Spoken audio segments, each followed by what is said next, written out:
How did you get involved in the military? I was drafted, left Carlinville, went to Peoria for examination and passed the exam. And we came back to you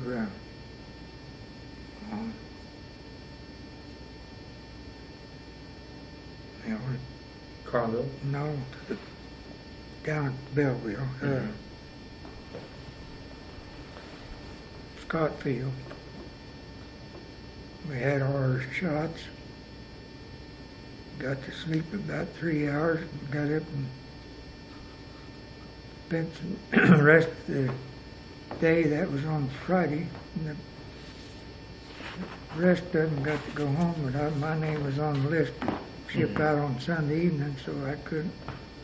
So I never went back home. Went straight to Corvallis, or Camp Adair, Oregon, which is just out of Corvallis. Spent several months there. Went on maneuvers there in the mountains and snowed.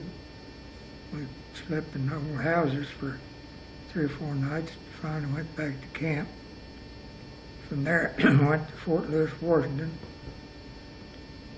and was there part-time. Came back to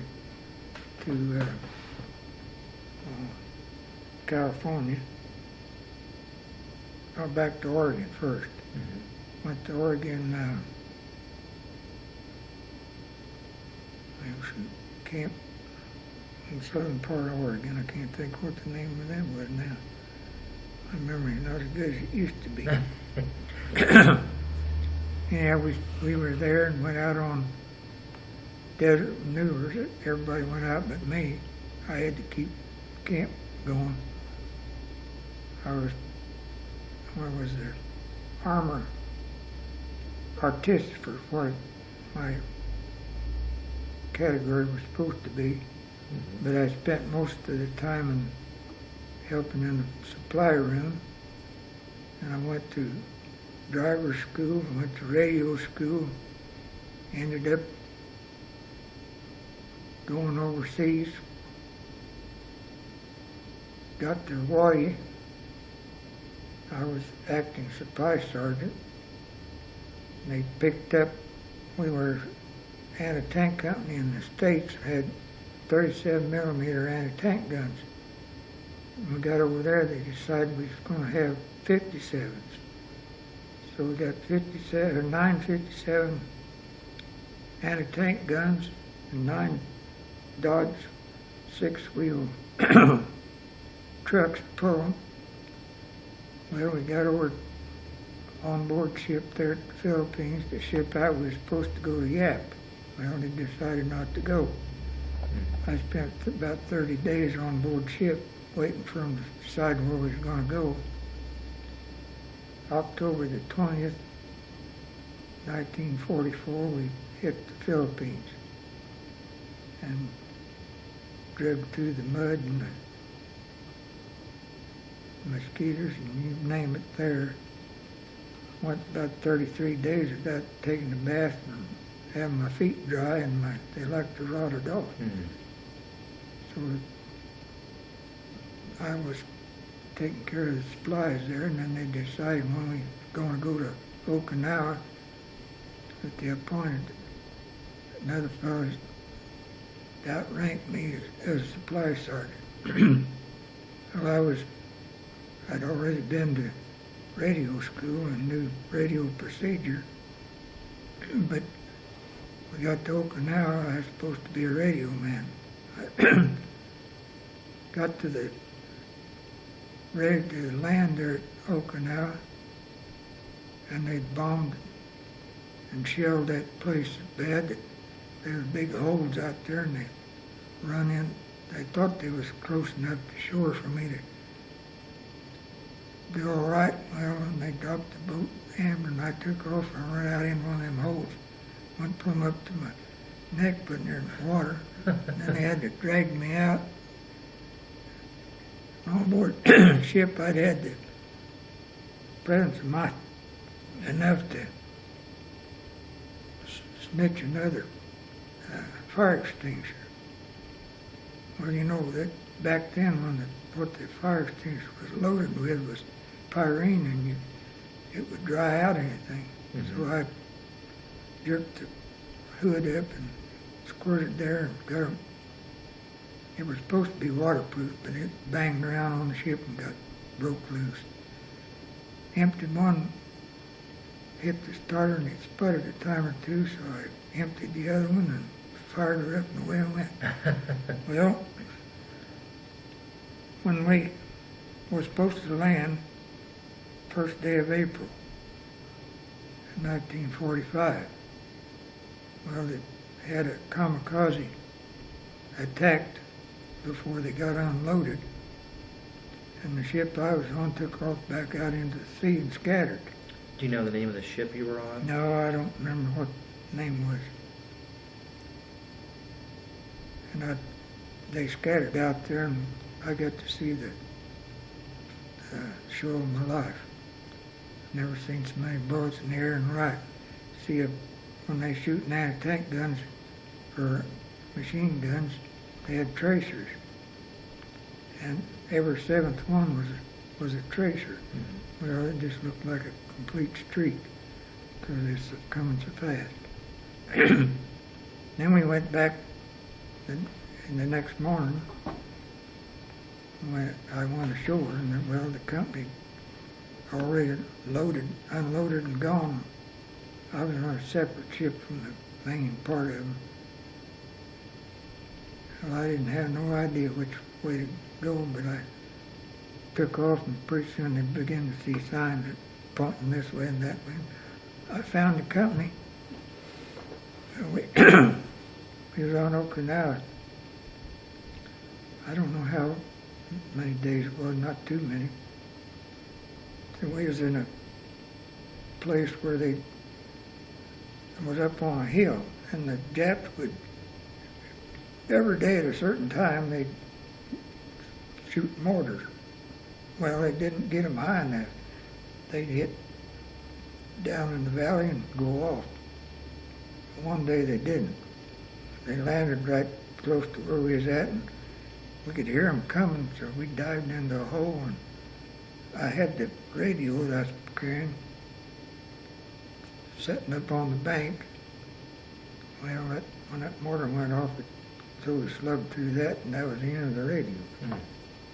So then they was losing men so fast that they put me in that demolition squad, and I was carrying 48 pounds of C2 explosive, which is, we'd break the cartons open and dig a little hole and put a pan on it, and fill some water and dump some coffee in it, and light a match, and then 2 or 3 minutes you'd have coffee hot, black. Well, then we started moving on foot, and that's when, I don't know how many soldiers went by this guy. He was in a hole, dug in a hole, in a bunch of brush. But we stopped, and I just dumped off one side, and they were web straps with canvas bags. I dumped one off and did this way to dump the other one off, and that's when they shot me. I thought it hit me way down here where it fell, it burned, but it didn't. It hit right there. Mm. Well, didn't hit a rib. It went between ribs in front, but it tore up ribs in the back, but it missed my shoulder blade. So the old major that used to be in our company was there at the time, and he knew me, and he told me to get myself to lay down on that side so that blood didn't fill up and block my lungs off. So I did, and they picked me up on a stretcher, and they was firing across this field where we had to go to get back to the hospital or the aid station. they put me on a weasel. It's a track vehicle, looked like a bathtub with tracks on it. They tied me onto the stretcher and tied the stretcher down on that weasel, and we went out across that field about 35 miles an hour across ditches and you name it. But he was zigzagging and be sure we didn't get hit. Took me back to aid station and they started plasma bottle on me. Then they loaded me in the ambulance and took me back to field hospital. But in the entrance to the field hospital they had stakes in the ground with poles across them, and they just set a stretcher up that way so the doc wouldn't have to bend from down to wait on you. Well, they decided I wasn't even going to be entered to the hospital. They put me on a hospital ship. Well, when they got to the aid station, I had a all-fields jacket and everything on, and inside it was a undershirt. And the agent just took the scissors and went right down the front and down the back and pulled it off. And when I got on board ship, all I had was a blanket over me. Well, they saved my boots because they was pretty good shape. They set them on the end of my stretcher. Well, they took me out and loaded me on board that hospital ship. And during the first night, well, when I got aboard ship, some sailors pulled my boots, so I was like I come to the world. But the first night, I had muscle spasms. And of course, that rib that was all shattered, oh man, and the poor kid that was on top of me, in the top bunk, he had his hand blowed off. And of course, I was moaning and groaning, and he went off that top bunk like a flash and run to get a nurse. Well, by the time she got there, it was too late. I was over it. I had two of them. I don't know more of that either. Then they got to Tinian. I don't know if you've ever heard of the place, but if you could see Guam is on or Saipan, you could see Saipan on a clear day. All it was is a hospital on one end of the island and another one on the other end, and a airstrip from one end to the other. They put me in there's Quonset, double Quonset with a ramp in between them, and the latrine was in between, and they had a storage for sheets and all this stuff on the other side. They had two nurses and a corpsman. One night nurse and one day nurse and a corpsman. And the day nurse, well, they had two day nurses part of the time.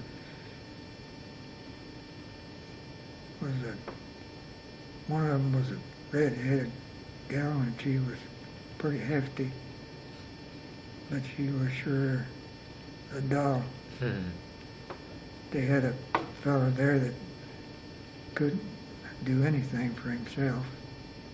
Well, they were supposed to pull the sheet down and bathe him top and then cover that up and pull it up from the bottom. She just throw the sheet aside and give you a bath like you wouldn't believe. That's when I was laying there, and they brought a kid in the side of me that had just been shot all over in his back. That punctured his lungs. Well, he couldn't talk. He could whistle, but he couldn't talk. So he wanted something, he'd whistle, and the nurse would come see what he wanted. And he whistled. The nurse come down there and he started bleeding, and he was bleeding so fast they couldn't get enough into him to stop it, and he died right there beside of me. And that, I think the whole crew cried over that deal, because he was such a nice kid, young kid. So then I was in there for, I don't know how long I was in, but I was in that hospital there, and they told me, well, I went to the mess hall one day and came back because I got able to get up and walk. Well, it started raining, and I thought I'd be smart and run to get back to the board before it got wet. Well, I made it to the porch, and I went in a heap. I had an asthma attack. Well, they gave me a shot of adrenaline right quick and stopped that. But the next morning, the doctor said, "You haven't got any business over here in this kind of climate. You need to go back to the States." So I said, "Okay, that's what you say." So I said, "Now you'll be called before the review board." Well, I was in a Navy hospital, and they didn't even know that I wasn't from the Navy. They thought I was the Navy. So they called me before the Navy board, and I went in there and I figured I'd get a 3rd degree, but all they did was they told me to have a seat. I sat down, and the chief doctor there, he said, "You will be transported back to the continental limits of the United States, the first ship going that way." So I gets up, gave him a hand salute, and about faced, left. Well, the next morning the doc come in and say, "I guess we better ask the Army if we can send you back to the States." Of course, he wasn't very excited about it. So they loaded me on a troop ship. It was, well, lots of them were going to be rehabbed back in the States. I got back to San Francisco, and we went to the Letterman General Hospital there on Presidio Hill. That was on, I don't know what day it was, anyhow, but anyhow, I was there 2 days, and they declared the war over. And I didn't get out of that hospital. I thought that was the best place for me to stay out, because they was coming in there all skinned up where they'd been in fights and everything else. And our nurse came in on the late shift. She had a admiral's cap on. Now how she got it, she didn't even know. They loaded us on a hospital train. Well, they had 3 cars of us. They transported us from Presidio down. Now let's see, Letterman is at Nashville. I forget what the one in San Francisco. Anyhow, I rode a hospital ship or a train car, which is a 2 beds, 2 deck with the whole side of it glass. You could see the country, and they pulled us into St. Louis, and we were sitting out in the yard. Finally, they backed us into the station. Well, I think there was 9 of us in that car, 9 or 10 of us. And we just sitting there and couldn't see nothing on the side of another train. So we asked, or the nurse got off, was in there with us. She got off and got a hold of an MP. Wanted to know if it would be possible for us to get out off that car and go in there and have a drink. Well, he said, of course, we were in red pajamas. And He said, as long as they stay with you. So there we went, like an old duck with a bunch of little ducks following. Went in there and had a Coke and goofed off, and then we finally got back on the car, and then they pulled us out and went us to Nashville. And there, I was there for a while, and they sent me home for 30 days. I got married, went back down there after the 45 days. I was there for about 2 weeks, and then I was discharged, sent home. Did you, you said you got married when you got back, so did you keep in touch with your fiance quite a bit Oh, yes. when you were in the service? Oh, yes. Every chance I got. Yeah. We wrote letters back and forth. Mm-hmm. Of course, our Christmas there on Leyte, we didn't get anything for Christmas until February. And they'd sent packages of food and stuff, and when they got it, it was molded and wasn't fit for nothing. So I got a picture of her with a leather folder, and it was all molded, but I cleaned it up. But I never know what happened to it. Mm. See, I lost everything I had because I didn't go back to the company anymore. Mm-hmm. When you were in Oregon in training, was that just basic training there, or was that? Yes. And so you were there for probably what, 6, 8 weeks or so? No, gosh, I was there for several months. Several months. Yeah, we went through all our basic training, did marches. Yeah, I got some 25-mile hikes. Wow.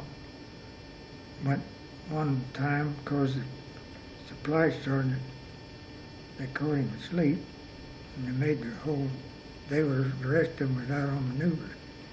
Made the rest of us there take a 25-mile hike. And we just got started out of camp and it rained. Got our feet wet. And before I got back, I didn't have any height on my feet. They were just blisters all over. Mm. Well, next morning I couldn't put my shoes on. And I went sick call and got down to the dispensary, and the old major was doctor, and he jumped through the ceiling. He called up my commander and said, "We haven't got room for him here, but we're going to send him back home, and you put him in bed, and you keep him there until he gets them feet gets better." Well, I had a lot of escapes, I guess. We had our company clerk. We had night maneuvers. We had to crawl through brush and stuff, and that was poison oak out there. Mm. Well, this poor kid was allergic to that. And the next morning, he couldn't see. His eyes were swelled plumb shut. Mm. Well, brought him to the dispensary or to the supply room there to get a hold of the first sergeant. And he said, "You take him to the dispensary.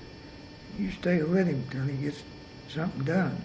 So I went to the dispensary, and they said, "Oh, you'll have to go to the hospital." Said, "You go with him." So I got en route to the hospital and took him to, and he was there for, I think he's over a week, trying to get that. That was it was a bunch of farms that they'd confiscated for the camp. There's a lot of houses and barns and stuff on the property. We was out on about a 2-week maneuver up in the mountains where higher elevation, and it snowed. Mm-hmm. Well, they put us in them houses. We slept side and side on the floor. And I was out on Bend, Oregon, in the desert, and we was sleeping on the ground, and they got back the truck over my legs. If it hadn't been for sand, I'd have been in a heck of a shape. Wow. But I survived that one too. Skinned the legs a little, but that was all. So then from Camp Adair, you went down to San Francisco, is that what you said? No, I went to Fort Lewis, Washington, Okay. and then back from Fort Lewis, Washington to, I can't remember the name of the camp now. It was near Bend, Oregon. What did you do when you were there in Washington? What training were you getting? Well, I was, I went to, they sent me to a school, supposed to be in motor training. When we first started out, we had a school on repairs, truck repairs. And we had, at the last, we had to drive trucks over terrain, around trees, and you name it. And I drew a 10-ton record of all things. And you was one right after the other, and you didn't dare stop. If you did, you get hit. I bounced a few times, but I made it. When I got through, I got a license to drive anything with wheels. Mm. And that's what I carried till I got out of service. Well, till I lost everything. Mm-hmm. So when you left the U.S., was that your first time leaving the U.S.? Yes. And you went from there to Pearl Harbor, is that correct? Well, I went to the camp there on, let's see, but can't tell you what the name Wheeler? of that. No, that's Wheeler Field. No, this was just a camp up there with little huts, wooden floors and tent top. And I drove all over Hawaii. Mm-hmm. Well, in fact, that's where that comes Good from. tattoo. That was down on Waikiki Beach. And we had a lieutenant get killed there. He was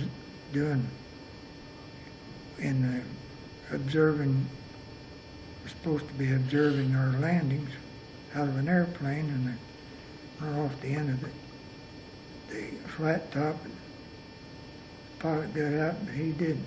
He was in the back and couldn't get out. Like we used to take him back. He'd come to our company for the weekend and go back on Monday. Somebody would take him over there in the Jeep. Of course, when you did, you went a long ways around to see the sights. This is on Oahu? Yes. Okay. So then from there you left and went on to the Philippines, to Leyte? Yeah, right? after 30 days riding around on ships, just going here, there, and yonder, I went across the equator. It was a polyglot. They turned us off one day from the ship with the landing crafts, and we went ashore for a recreation day, they called it. We all coming back. They was all kidding. But I started back for the landing craft, and the wave hit me the wrong way and just turned me upside down. And of course, I was soaking wet. They were laughing at me for getting wet, but by the time we got back to the ship, everybody was wet. The waves was going over the top of it. So you guys were practicing in landing craft, is that right? Well, that's part of the deal. They wanted to have recreation. We'd stop once in a while and pick up supplies at a port somewhere, cheap. Mm-hmm. I never eat so much mutton in my life. Don't want any more either. So when you were in Leyte, that was after all the fighting had stopped there, is that correct? No, we went in there the first day, October the 20th. Mm-hmm. I went in the same place you see MacArthur walking ashore. Oh, really? Yeah, that was, we liberated the Philippines, or Leyte. That's where they had the big battle in the Leyte Gulf there. What did you what was your role during the battle there? Did you get to participate at all in the battle, or? We was all over that place, getting shot at. I was in one foxhole, and it rained.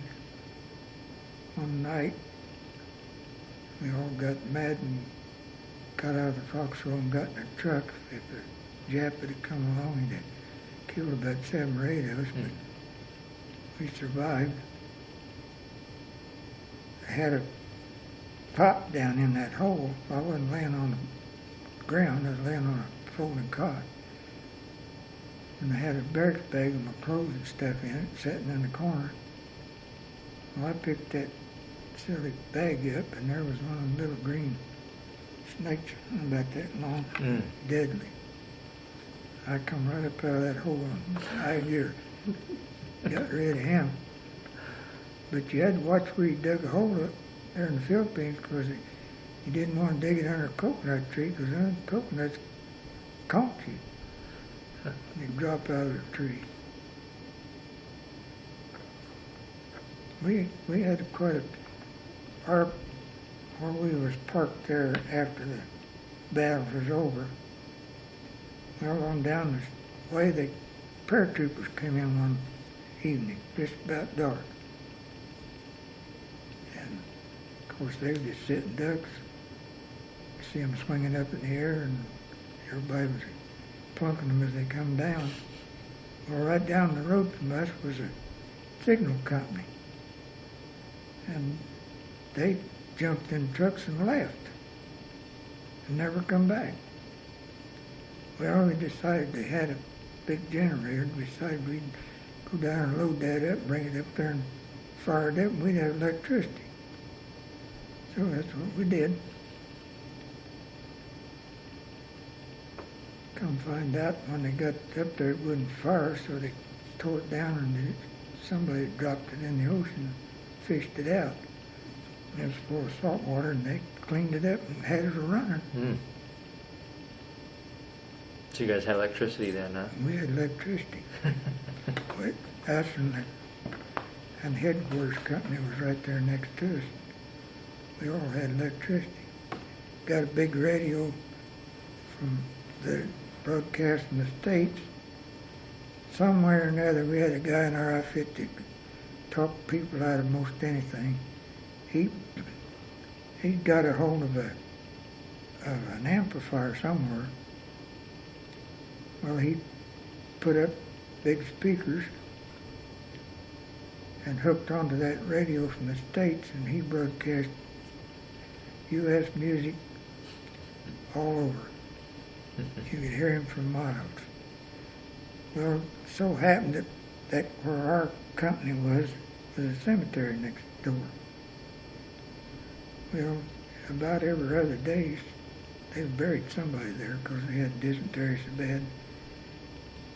But the funny part of it was, they'd start down from town, little old place like Tacloban.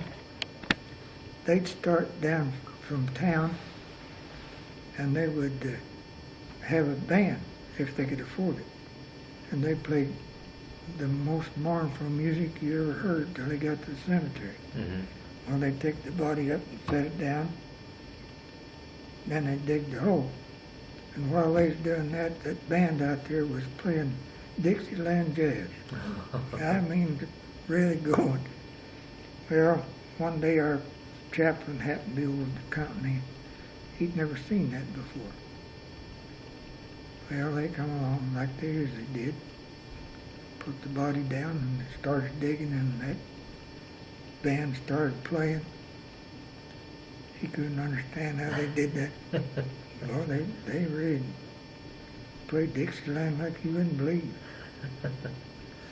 Well, I was driving one of the lieutenants, and come through the little old town of Tacloban, and he heard them practicing back in there. And said, hold it, hold it. Stopped, he jumped out and went over there, and he could play trombone like nobody's business. He got in playing with it. He was a character. When you were at Leyte, did you actually did you see any Japanese? Oh yes, all kinds of them. Were you close to the front lines, or were you did you see any POWs or anything like that? Or No, I never seen POWs, but oh, there was a little old shed there one day, and I was goofing around there like I didn't have any business. And I saw it, looked underneath there, and of course they'd have a bench up about so high, if they're going to lay down or sit down on it, stay up off the ground, because water level would run in there. Well, I saw a mat. It looked funny to me. I wanted to pull that back, and there was a Jap in there. He wasn't dead yet, but he was pretty close to it. Mm. So they finished him off. Nothing flat. So were you at that time? Were you still a supply sergeant, Well, or were you kind of a yeah, rifleman? I was a supply sergeant, supposed to be. Of course, we was having a terrible time getting supplies up to where we was at because of the mud. Mm-hmm. In fact, I was walking along, we was moving on, and I wasn't paying any attention who was side of me. I know it was hot, and I was wet and disgusted with the world, and he said, she's pretty warm today, and I told her. I said, yes, sir. Looked around, it was a general. Mm. He was just walking along with the rest of us, plodding along, and he got killed on Okinawa. He was observing from a little old island off the shore there, and sniper saw him and killed him. Wow. But he never hid way back in the back. He was right there, and our colonel was a little short guy. I don't know how old he was then, but he was way up in his years. And like I say, he had a cigarette in his mouth from the time he got up in the morning till he went to bed. And one of the towns, little town there, they'd bounced in there and bounced back out once. He said, well, we're going in the morning. He said, we'll go, and he gets right up ahead of them, and away they went, right into there, and him with a 45 in his hand, and waving it, and away they took it. What was your impression of the Japanese soldiers? Most of them were dumb. They could do some of the dumbest tricks that you ever seen. They had those kamikaze Bonsai attacks, and they'd blow a bugle to let you know there's coming. They shoot you at it. They had a machine gun setting up in the corners and crossfiring, and there wasn't nothing going to get through it. They just, one wave of them coming down, they'd go. Here come another, down they'd go. It was around that one time it was around an ammunition dump, and it's quite a. They always said if a GI and a Jap soldier went along with a rifle in their sling position, like hung over the shoulder, wasn't no bet as to which one come back. Because the American get it off there in a hurry, and the Japs down there, these bug-eyed. They just didn't have any gumption at all. They was fighting for their country, they thought. They didn't want to. They just was forced to. You said you witnessed the battle on the ocean there at Leyte. Is that right? No, I was ashore on Leyte when Okay. first thing I saw when I went ashore was a caterpillar half of it sunk in the mud. I thought, oh boy, this is going to be fun. So they dropped back to 37s because they couldn't put all them 57s through that muddy mess. How long were you on Leyte? Well, let's see, we hit the 20th of October in 44 and we left April the, well, but, well, I expect about the 28th of March. About 6 months. There was 2 or 3 days going up to Okinawa. And can you just state for the record the division and what company you're in and all that? I was in the 382nd Anti-Tank Company and 96th Infantry Division. Quite a trip. Whenever you were in on Okinawa, you said you were carrying demolition charges. Is that right? Right. Were you blowing up caves and the Yes. like? All those hills over there was full of caves, and you'd take one of those 24-pound sacks and stick a detonator in it and jerk the pin and throw it in the cave, and they would cave it in. In fact, there been one time we threw one in there, and the lieutenant was over on the other side of the hill, and he got pelted with rocks and blew it out the other end. I have no idea how many we killed in there, because there could have been civilians. Did you take out a lot of caves that way? Whenever Yeah. Wow. Do you guys have any questions? I was wondering how you got from Illinois to Oregon when you first Troop joined train. up. Troop train? Chug, chug, chug. I wonder. One of them that you didn't stick your head out the window. If you did, you get hot ash in your face. Oh, really? Old smoker. Yeah, I rode back and forth from Washington to Oregon and back to California on a train several times. Wow. Go ahead and stop the camera, and then we'll get the photo book set up. You didn't get all soap off sometimes, and they had terrible time at that.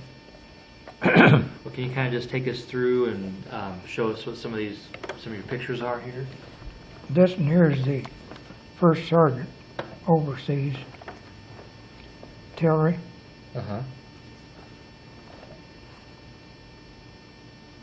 That's me in front of my tent there in Leyte. This one of my buddies. This is my buddy. He was the one that ended up as a sergeant, or supply sergeant. He was a friend of mine all the way through. Couldn't say too much. And these are just different ones. That's medic. This is a fellow from Chicago. Of course, he's dead now. There's the colonel, very short guy. That was after the battles there in Leyte. They was giving out the awards. Had a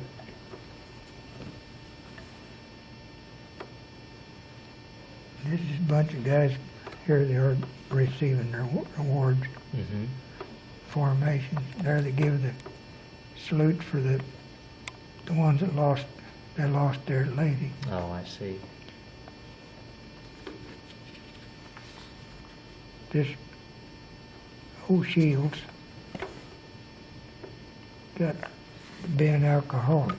And he got out of service, I guess, to just drank himself to death. Now there's your 37 millimeter anti-tank. So that's what were pulling with your truck. Yeah. Was that you there? No, that was a gunner.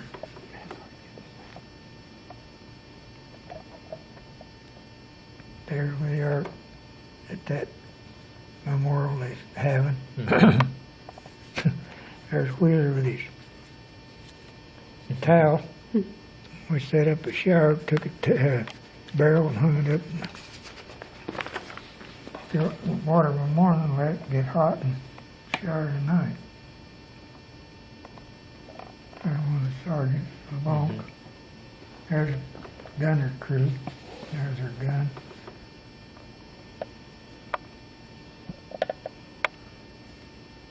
There's more of the memorial. There's Chaplain Todd from Bethalto, or from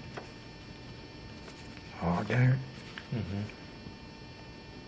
Mhm. beside Alton. What's the town? Oh, Godfrey? Godfrey. Oh, okay. That's where he lived. He finally died. He's older than I was. There's the main street. You can Mhm. see down the main street. See, this is a mess hall. They made it. They took bamboo, laced it together, and made a frame, and put coconut fronds on it. They split them in the middle and laced them together, and that wouldn't leak. Mm. There's a couple of characters.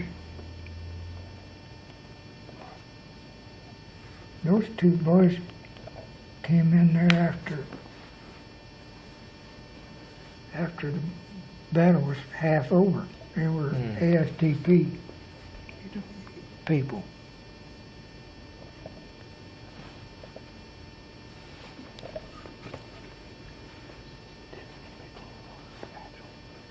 I don't know what all these are.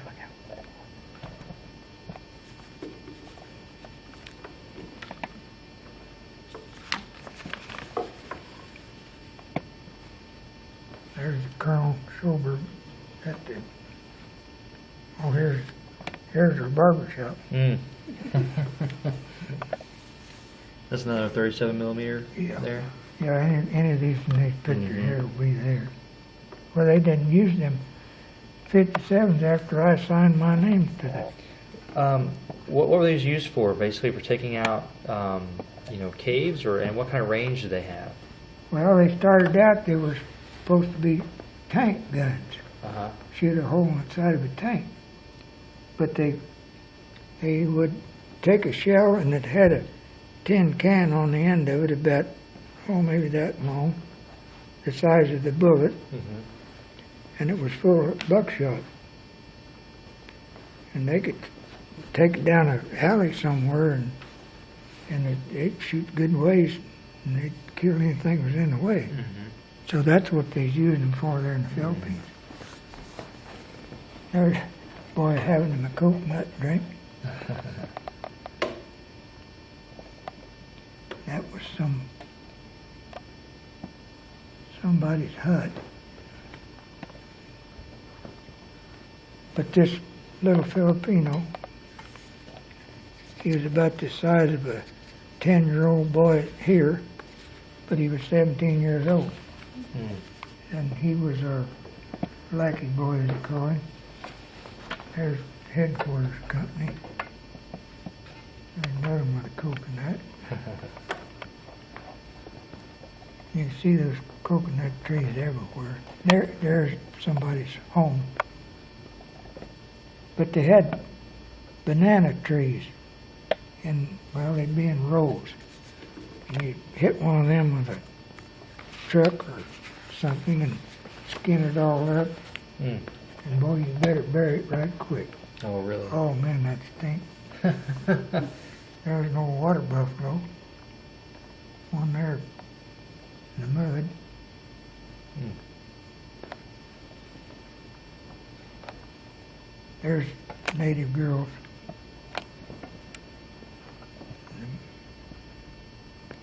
They did her laundry. I mean, tell you, it was slick when they got through. Really? Yeah, they got the arm Wow. with a hot rock. The hot rock. But made them look Well, it nice. worked good, huh? Made them look nice. Here you got with a couple of native girls. There's one with a native girl. More of them. You said that here that this guy was killed in Okinawa. Is that right? Yeah, Charlie Moore. I don't know so many of them. There's that 17-year-old kid. Mm-hmm. He could open a coconut where you bat your eyes. This guy here lives in Kansas. Mm-hmm. I don't know, man, you see, I never went back to the company, and just what they tell me is when there's way out in the middle of nowhere, I'll tell you, water everywhere. Uh-huh. They had their rice, wherever they'd have a place like that, they'd plant it in rice. Uh-huh.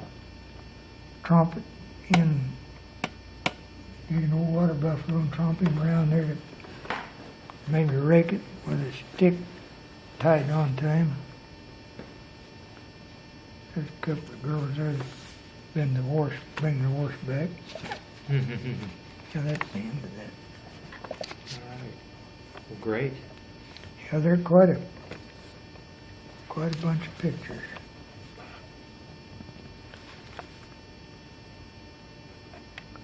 Well, oh. Is it on now? Oh. Well, do you have anything else you want to add before we go ahead and turn the camera off? I don't know what it'd be.